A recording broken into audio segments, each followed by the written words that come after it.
오늘은 중직자 헌신 예배로 인도를 받도록 하겠습니다. 나의 전도와 미션 300% 하는 제목으로 말씀을 확인할 건데요. 먼저 하나님은 우리에게 말씀을 주시고 반드시 그걸 성취하십니다. 그래서 그걸 응답으로 우리의 미래를 앞서 이끌어 가십니다. 홍해 앞에 섰던 모세가 하나님께서 너희 앞서 행하신다 그러면서 홍해 기적 보면 특징이 있어요. 그 요단강은 제사장들의 발이 요단강이 닿았을 때, 잠겼을 때 갈라졌지 않습니까? 근데 홍해는 미리 하나님이 갈라놨습니다. 미리 하나님이 갈라놓고 건너라 그런 겁니다. 우리의 응답의 여정도 우리가 실제로 들어갈 때에 있고, 그리고 미리 응답하시는 그런 여정들이 있습니다. 근데 말씀은 어떻게 응답하시냐면 우리한테 먼저 주시고 미리 응답 주셔서 그걸 깨닫게 하셔서 그쪽으로 이끌어 가십니다. 우리가 알면 그렇게 따라 인도받는 거고, 모르면은 자꾸 이렇게 뒤에 가서 깨닫는 거죠. 응답이라는 건 똑같습니다만은 그 과정 속에 고난으로 겪으면서 응답으로 받을 거냐, 깨달을 거냐, 아니면은 여유와 힘 가지고 누릴 거냐 달라지는 거예요. 근데 그 나중 가서 뭐 고난으로 겪다가 고난으로 생각을 할 때 우리의 마음 속에 쉽게 말하면 뭔가 힘듦이나 스트레스 내는 것들이 계속 우리 속에 쌓일 거 아니에요. 그거 가지고 평생을 살아가다 보면 나중에 병이 될 거 아닙니까? 그리고 그 병이 몸에만 오는 게 아니고 삶에도 오는 거거든요. 무능으로, 그 다음에 어려움으로, 부족함으로 그렇게 계속 오거든요. 그렇게 되지 않으려면 우리 렘넌트들, 그리고 특히 우리 중직자분들은 이거를 말씀 성취를 계속 바라보면서 흐름을 타면서 하나님이 어떻게 응답해 가시든가 그걸 확인해야 됩니다.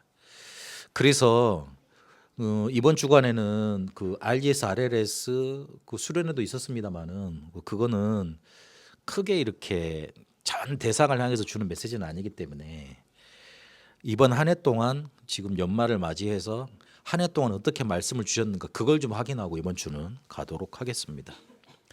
우리 원당 기도회 때 제1, 2, 3 RUTC 영혼응답의 시작이라는 주제로 말씀을 주셨습니다. 그러면서 셋들이 있는 빛의 성전 회복해라. 그리고 빛의 경제 회복하는 순리자의 기도로 집중의 여정을 가라.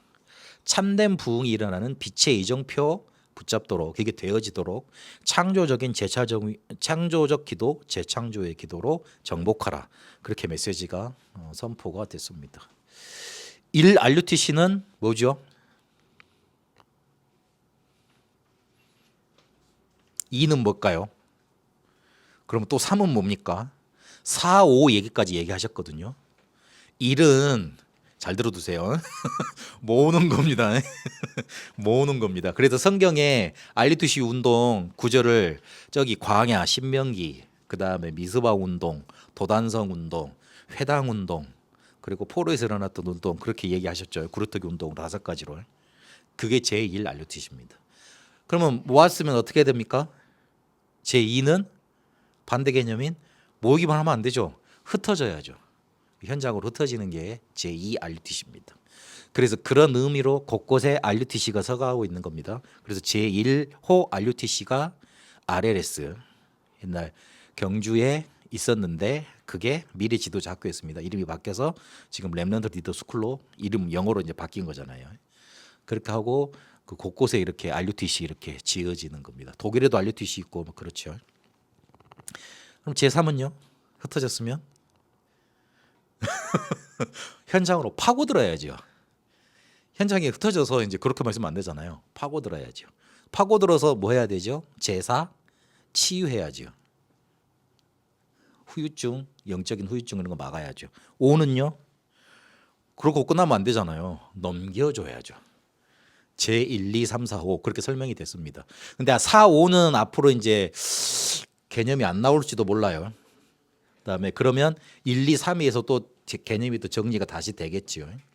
지금 우리가 말씀이 딱 완성된 거 가지고 딱 그걸 배우고 하는 그런 게 아니고 점점 응답받아 가면서 이렇게 정리가 돼가고 이렇게 개념도 이렇게 완성이 되어져 나가는 겁니다. 그런데 처음에 나올 때는 그렇게 말씀이 선포가 됐다. 그러면 지금 우리가 어느 단계에 있습니까? 흩어져서 파고드는 단계 속에 있지 않습니까? 제1, 2, 3 알루티시란 말은 그 말이잖아요. 그 속에 영원 응답의 시작. 영원 응답의 시작. 이 영원 응답이 이제 우리에게 시작이 되는 그 응답을 주실 거다. 근데 어떻게 그 응답을 주실 거냐? 셋들 빛의 성전, 빛의 경제, 빛의 이정표. 요 말씀을 우리에게 주셨습니다. 그리고 이것 따라서 우리가 선교대회 때 주제가 뭐였냐면 준비된 세계 전환점으로 사도행전 11장 19절 말씀을 주셨습니다.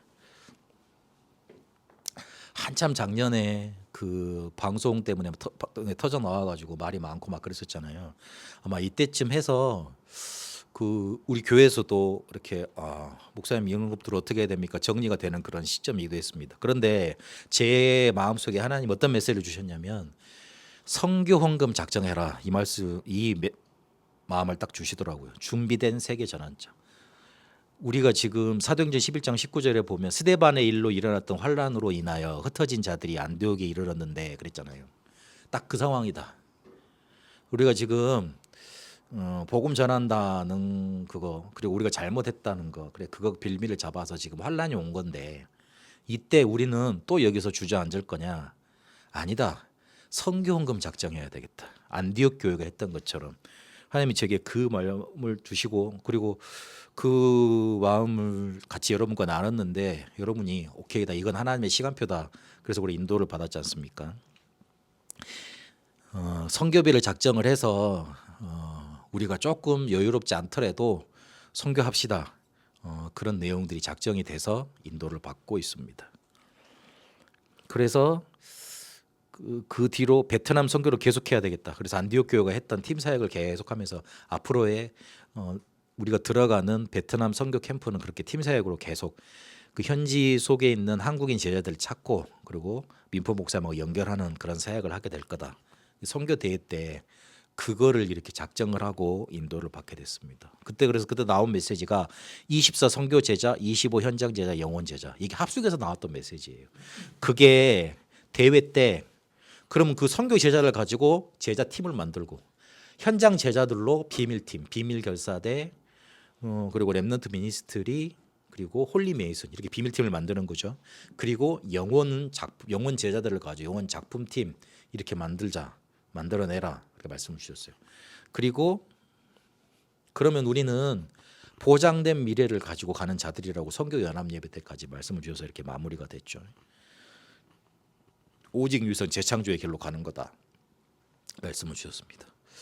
그래서 하나님이 우리 교회 시간표에 이때 선교비를 작정하게 하시고 실제로 그때부터 선교비를 보내기 시작했고 그리고 베트남 선교 캠프도 이렇게 1년에 두세 차례 진행이 되면서 가서 사람들을 만나고 또 영접하고 연결하고 그런 일들이 계속 진행이 돼 왔습니다. 그 뒤에 우리가 WRC 때 우리 그 WRC 1년 우리가 하기 전에 작년부터 이렇게 WRC에 우리 랩런트도 초청합시다. 그래서 준비합시다. 그래서 한 분의 이렇게 헌신 그리고 여러분들의 또 마음 담아 주시고 뭐 이러셔서 랩런트들을 베트남 랩런트들 4명 초청할 수 있도록 민포 목사님하고 또 오늘 랩런트들 회비를 다 감당할 수 있도록 그렇게 우리에게 응답을 주셨습니다. 영원 응답의 시작 과정 끝이란 말씀을 주셨잖아요. 그때 리더 대회 때는 여호와의 보좌의 망대가 여러분에게 서야 된다. 이거를 각인시키고 뿌리 만들고 체질을 바꾸는 예정을 가라. 그래서 이게 시작 과정 끝으로 본 대회 때 메시지가 나오게 됐죠.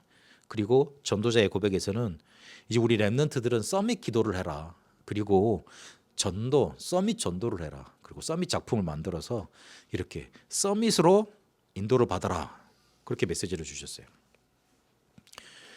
그러고 난 다음에 이거 끝난 게 아니고 민포 목사님하고 WRC 때 우리가 메시지를 듣고 나서 뭐를 계속 소통을 했냐면 한 두세 달 동안 뭘 했냐면 베트남 랩런트들을 어떻게 훈련을 시킬까 그거 기도 제목을 저한테 주시더라고요. 이렇게 초청해서 데리고 오는 거 괜찮은데 현지에서 베트남 랩런트를 어떻게 훈련해야 될까 그거를 WRC 때 이렇게 기도 제목을 주셔서 WRC D 이후로 영원 응답의 시작 과정 끝 이 메시지를 붙잡고 뭘 했냐면 렘넌트를 이제 실제적으로 이제 훈련을 시켜야 되겠다. 그거 기도 제목을 붙잡고 인도를 받았습니다. 그렇게 생겨난 게 렘넌트 전도학교입니다. 베트남 렘넌트 전도학교. 그래서 이 올해 한 해 동안 말씀 따라서 우리가 선교 헌금 작정하게 하시고 그리고 빛의 그 선교 헌금 작정하고 나니까 원단 기도의 메시지 그대로 성취가 되더라고요. 그 우리 지금 여러분들 헌금해 주시는 빛의 경제 규모가 우리 교회 경제 규모가 줄어들진 않았어요. 다들 물어보니까 나한테 목사님들이 응답받고 좋다고 하는 목사님들 이제 한 명도 못 만나봤어요. 근데 나는 우리 교회 우리 성도님들이 마음 모아주고 이렇게 헌금해주고 그래서 선교비 낼 수 있고 선교비 작정해서 했다 그 말을 가서 말을 못 하겠더라고요. 다들 어렵다 그러는데 우리만 응답받는다고 말을 못 하겠더라고. 그래서 뭐 니만 잘렸냐 이럴까 싶어가지고 그래서 말을 너무 아꼈습니다. 우리끼리는 응답인데 그 사람들 보기에는 막 그러냐 막 그럴까 싶어서 좀 의아하게 쳐다보는 건 있더라고요. 다들 어려운데 왜 쟤는 이렇게 안 어려워 보이지 그렇게 보시긴 하더라고요. 그런데 그게 다른 게 아니라 하나님이 우리에게 말씀 주신 거 붙잡고 그대로 적용해야 되겠다고 실천해야겠다고 조금만 우리 수준에 맞게 붙잡았는데 우리가 큰 선교 많이 하겠다 하는 게 아니잖아요. 우리가 살려야 될 베트남 거기에 우리가 계속 이렇게 연관되어졌던 그리고 섬겨왔던 민포 목사님과 그 교회 섬기겠다고 작은 결단한 건 아닙니까? 그런데 하나님이 우리에게 성전도 예배하시고 그리고 빛의 경제도 회복하게 하시고 그리고 남들한테 자랑 안 해도 될 만큼 이정표를 만들어가게 하시도록 그렇게 원단기도의 메시지 그대로 성취시켜 나가셨잖아요.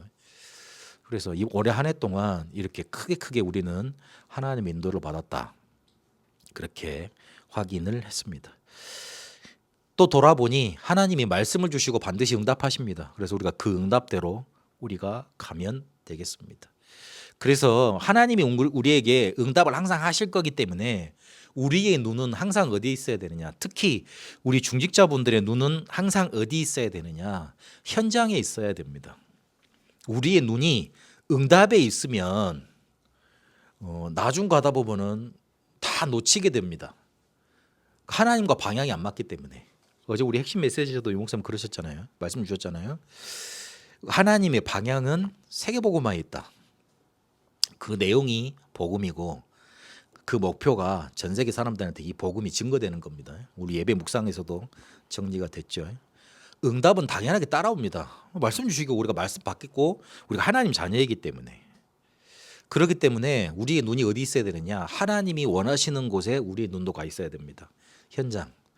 사람이 복음 받도록 기다리고 있는 곳.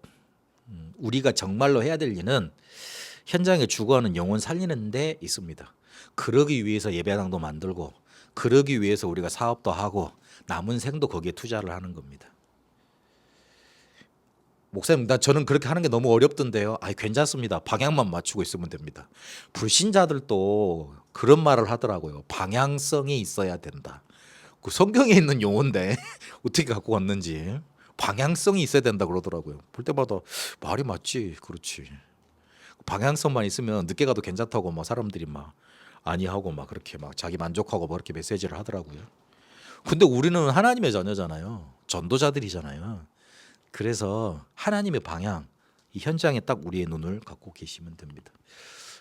어려운 거, 쉬운 거 수준을 넘어서서 당연히 그러고 있어야 돼요. 그리고 내가 하지 못하더라도 방향이 맞으면 어느 순간에 보면 내가 거기에 쓰임 받고 있습니다. 아멘. 그래서 그 현장을 바라볼 때 세 가지를 바라보면 됩니다. 첫 번째는 황금 어장입니다. 마태복음 28장 18절을 20절까지 보니까 모든 민족에게 가라 그랬습니다. 마가복음 16장에는 만민에게 가라. 사도행전 1장 8절에는 땅끝 그랬습니다. 개념 자체가 황금어장이면 많이 있는 곳으로 생각하기 쉬운데 아니에요. 우리가 있는 모든 곳이 황금어장이에요. 왜? 그곳에 제자 있기 때문에. 제자 숨겨져 있기 때문에. 그래서 예수님이 공생의 3년 동안 이스라엘과 예수님이 이스라엘만 순회하신 게 아니고 이스라엘에 계시면서 이방 지역으로도 왔다 갔다 하셨어요. 그러면서 뭘 보여줬냐면 가는 곳마다 치유받을 사람, 예수님을 그리스도로 믿을 사람, 그런 사람들이 있음을 보여주셨어요. 복음서가 그 내용이에요. 기적을 행하신 게 아니고 예수님이 가신 곳마다 치유받을 사람이 있었고 믿을 사람이 있었잖아요. 분명히 가는 곳마다 제자가 예비되어 있다. 그걸 보여주신 거예요. 구원받을 영혼이 이렇게 많다. 그렇게 보여주신 겁니다. 그래서 가는 곳마다 복음을 간절히 기다리고 있는 예비된 영혼이 이렇게 많다. 그거를 예수님이 공생애 3년 동안 보여주신 겁니다. 그거로고 나서 부활하셔서 이 메시지를 주신 거예요.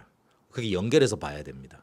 그게 우리를 황금오장으로 보내시는 이유고 갈급한 영혼들이 있다니까요. 그렇게 보내시는 겁니다. 그리고 만약에 근데 황금어장이 그렇게 되어 있는데 우리가 가지 않으면 그곳에 있는 사람들은 복음을 받을 수가 없잖아요. 복음을 간절히 기다리고 있는데 우리가 가지 않으면 전해줄 사람이 없을 거 아닙니까? 로마서 10장에 보면 그 내용 아닙니까? 복음 전하러 가는 자의 발걸음이 아름답도다 그러잖아요. 근데 보내심을 받지 않으면 어떻게 가겠니? 가지 않으면 어떻게 가서 그 사람한테 말을 하겠니? 말을 안 하면 어떻게 듣겠니? 그렇게 말을 합니다. 복음을 받지 못하면 결국 방황하고 갈급하고 병들어 가게 돼 있습니다. 그게 사각지대가 돼버리는 겁니다. 황금어장이. 마태복음 9장 35절 38절을 보니까 추수할 곡식이 넘치는데 뭐가 없다 그러지요? 일꾼 없다 그럽니다. 요한복음 5장 1절에서 9절까지 보니까 베데스다 못 있죠. 거기에 1년에 한 번 천사가 내려와서 물을 동하면 거기에 바로 천사가 동하고 난 다음에 가서 이렇게 그 연못에 들어가서 소원을 빌면 치유가 된다는 그런 전설이 있었어요. 거기에서 38년 동안 어떤 환자가 기다리고 있었던 겁니다. 근데 예수님이 그 사람을 치유했던 겁니다. 그래서 복음 주고 이렇게 그 사람을 해방시켜 줘야 될 일들을 선지자들, 율법학자들이 했어야 되는데 그 일은 못하고 그러니 이 사람이 병에 이렇게 38년 동안 고생 당했던 것 아닙니까? 우리 현장이 바로 그렇습니다. 사도행전 8장 4절에서 8절까지 보니까 유다와 같은 피를 나눈 자들이잖아요. 그런데 복음에서는 철저히 외면을 받고 있었던 데가 어디냐면 사마리아였어요. 그래서 예수님이 사마리아 그 여인을 만났을 때 사마리아 여인이 우리도 여기서 예배한다 그랬습니다. 얼마나 그 사람들도 하나님을 만나고 싶고 자기들의 문제를 해결하고 싶고 그랬겠어요. 그런데 유다 사람들이 그거를 자기들이 가지고 있는 복음 그거를 나눠주질 않았던 거예요. 철저히 무시를 하고. 그런 현장인 겁니다. 이 사마리아에 있는 사람들이 복음 얼마나 사모했든지 빌립 집사가 가서 복음을 전하는데 일심으로 들었다 그랬잖아요. 그러니 귀신 들려 병에 걸렸던 자들이 치유함을 받았다 그렇게 말을 합니다. 사각지대가 돼버립니다. 이러면 끝까지 우리가 안 가잖아요. 복음 들고 가지 않으면 사람들은 자기가 살아야 되니까 어쨌든 살 길을 찾습니다. 근데 자기가 경험한 거 세상 풍속 안에서 찾지 않습니까? 그러면 그 세상 풍속을 누가 장악을 했습니까? 사단, 마귀, 귀신들이 장악을 했지 않습니까? 그러면 그 사단, 마귀, 귀신들의 역사 속에 우리가 따라가면 그 뒤에 뭐가 따라옵니까? 재앙 따라옵니다. 그 여러분 그 잘 봐야 돼요. 사람들이 이렇게 막 놀고 즐기고 이렇게 하는 것들 젊은 시절이고 그러면 잘 따라갈 수 있어요. 원래 그렇게 젊었을 때 놀아야 되고. 제가 10년 전에 비행기 타고 경유해서 가는 그 체력하고 지금 경유해서 가는 체력하고 너무 다르더라고. 지금은 갔다 오면요 한 며칠은 쉬어야 되겠더라고 보니까. 옛날하고 달라요. 옛날에 안 그랬는데. 그런 때가 온다니까요. 그래야 돼요. 그러나 그 뒤에 그거를 통해서 뭐가 오는지는 잘 알아야 됩니다. 사람들이 영적인 사실은 말하지 않지 않습니까? 못 보고. 세상은 사도행전 13장에 있는 것처럼 무속에 장악되어 있습니다. 그리고 점수를 의존합니다. 사도행전 19장에 보면 우상 문화에 잡혀섭니다. 특히 그 사도행전 16장에 보면 누가가 이렇게 표현을 해놨어요. 귀신 들려 점치는 종. 그런데 이 사람이 치유를 받으니까 그 여정 때문에 이 일을 취하던 주인들이 있었다 그랬어요. 주인이 아니고 주인들. 거기서 나오는 경제가 어마어마했다는 소리잖아요. 그러니까 여러 명이 이 한 여자를 이렇게 딱 자기 뭔가를 소유물로 만들어 놓고 거기서 이렇게 돈을 다 받아서 썼다는 소리가 돼요. 세상 참 악해요.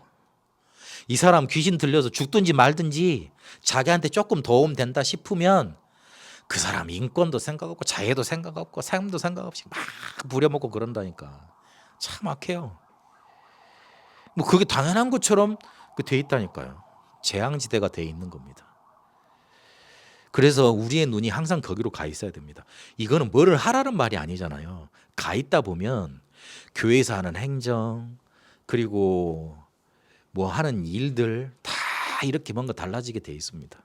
사람은 유한한 존재고 그리고 자기가 보는 거, 자기가 관심 있는 거에 따라서 삶이 달라지는 존재입니다. 그래서 눈을 여기에 두고 있으면 우리의 삶이 하나님과 하나님의 마음과 맞아지게 돼 있어요. 하나님의 마음과 맞는데 하나님이 그 산업과 현장과 내 삶을 축복하지 아니하시겠냐고요. 그건 당연한 거 아닙니까? 그래서 여기에 우리의 눈이 항상 가 있어야 됩니다. 그래서 여기까지 가세요. 300% 준비돼서 기념비가 딱 남을 정도로. 혹시 그러면 우리 중직자분들 이렇게 생각하실 거예요. 아유 저 이제 100세 시대라 그래도 반을 넘어서 이제 살고 있는데요. 괜찮습니다. 늦었는데요. 그러실지 모르겠는데 앞으로 살 날이 더 있습니다. 그렇기 때문에 모세도 120년 살았다 그러는데 앞으로 100세 시대만으로 끝날까요? 앞으로 이제 120세 시대라는 말이 올 수도 있어요. 다들 안 믿으시는지 모르겠는데 그때까지 힘내서 이렇게 복음 전하고 그러셔야 될 거 아닙니까? 그래서 기념비 놓고 가야 되지 않습니까? 그리고 진짜 늦었다면 늦을수록 더 300% 준비해야 돼요. 그래야지 내가 1년을 하더라도 짧게 하더라도 하나님이 원하시는 정확한 그리고 후대한테 남겨줄 수 있는 뭔가를 만들어낼 수 있을 것 아닙니까? 내가 어디 그어서 봤는데 어떤 분이 이 20살인가 그때 다리가 잘렸대요. 뭔 일을 하다가 공장인가 어딜 가가지고 일을 하다가 다리가 잘렸는데 왼발이가 잘렸다는가 절단 사고를 당했는데 자기는 거기서 포기할 수 없겠더래. 그래서 그 도전을 해가지고 뭐가 됐냐면 공부를 해가지고 치과 의사가 되셨더라고요. 그래서 막 그 1년에 몇 억씩 기부를 하고 그렇게 좋은 일을 하고 계시더라고요. 그 사람이 만약에 이제 다 끝난 건 아니에요. 다 끝났다고 생각을 해버렸으면 그걸로 이제 그 인생은 이제 완전히 마무리가 되는 것 아닙니까? 그래서 우리가 늦은 게 아니고 하나님이 시간표를 또 우리에게 허락하신 겁니다. 그래서 남 따라 하려지 말. 그러니까 할 때 300% 준비하라 그러니까 300%가 대단한 거 아니에요. 이러면 뭔가 이렇게 막 크게 준비하려 그러는데 그렇지 않습니다. 남 따라 하지 말고 진짜로 내가 해야 될 것 찾아내고 그것에 집중하면 돼요. 그러니까 쉬운 말 하면 내 수준대로 내 상황 형편대로 하나님이 하시고자 하는 것 준비해 나가면 됩니다. 그러려면 기도돼야 되잖아요. 기도 안 되는 이유부터 빨리 바꿔야 됩니다. 각인뿌리 체질 기도 안 되도록 딱 돼 있어요. 그래서 서밋 집중 시간 계속 이렇게 누리시면서요. 결국에는 근원적인 힘과 여유를 얻어야 됩니다. 힘이 있어야 가죠. 그걸 얻으시고 그리고 항상 편집, 설계, 디자인 자료 찾고 답 얻고 답 가지고 내게 적용하는 기도하고 그래서 현장에 생생하게 만들어지는 디자인 이렇게 계속 만들어가면 됩니다. 우리가 힘이 없으면 쫓기게 됩니다. 그리고 판단이 틀려집니다. 그러면 아니 못한 것보다 더 못하게 하면 할수록 뭔가 이렇게 자꾸만 뭔가 잘못된 게 결과로 나타나게 되어 있습니다. 그래서 힘이 있어야 된다는 겁니다. 여러분에게 그렇게 전도가 발견되고 미션이 발견되는 축복의 길을 바랍니다. 하나님이 우리에게 말씀 주셨기 때문에 그대로 또 이렇게 말씀 성취로 인도하실 줄 믿습니다. 이런 축복 속에 한 주간 응답의 축복 넘쳐나 되시기를 축복합니다. 살아계신 하나님, 우리에게 전도를 제대로 볼 수 있도록 하나님의 눈을 항상 확인하고 우리 현장 속에 복음 받을 대상자들이 기다리고 있는 그 현장 속에 우리 눈이 가 있을 수 있도록 인도하여 주옵소서. 그래서 이 말씀 응답 성취 가지고 우리 현장 살리고 우리의 후대들에게 기념비 남길 수 있도록 축복하시고 특히 우리 중직자들 산업을 300%로 축복하셔서 베트남 복음화 세계 복음화에 쓰임 받을 수밖에 없도록 인도하옵소서. 이제는 우리 주 예수 그리스도의 은혜와 하나님의 사랑하심과 성령님의 역사 인도하심이 말씀 성취를 따라 나의 전도 미션을 300% 붙잡고 현장 살리러 나갈 우리 중직자들 위해 그리고 우리 렘넌트들 위해 그리고 베트남에 이제와 영원토록 항상 함께 계실지어다. 아멘.